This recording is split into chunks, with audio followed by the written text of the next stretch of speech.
राज ठाकरे 2 दिवसांचा नाशिक दौरा करतायत। 15 आणि 16 मे या दिवशी राज ठाकरे नाशिकमध्ये पक्ष संघटनेचा आढावा घेतील। आगामी महानगरपालिका निवडणुकांच्या पार्श्वभूमीवर राज ठाकरेंनी मिशन महापालिका सुरू केलंय। शिवसेना, ठाकरे गट आणि मनसेच्या युतीच्या चर्चा सुरू असताना राज ठाकरे नाशिकच्या दौऱ्यावर येत असल्यानं या दौऱ्याकडे सगळ्यांचं लक्ष लागून आहे। दोन्ही पक्ष एकत्र आल्यास नाशिकमध्ये राजकीय समीकरणं बदलतील, त्यामुळे राज यांच्या नाशिक दौऱ्याला विशेष महत्त्व आहे।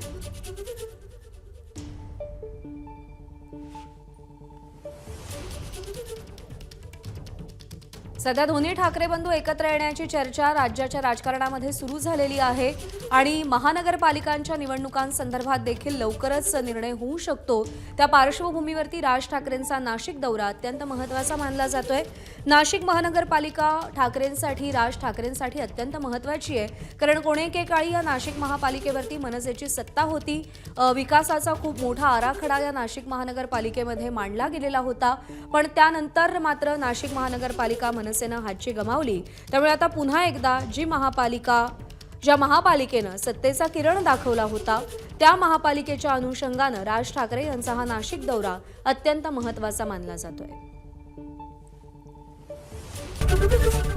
एबीपी माझा, उघडा डोळे बघा नीट।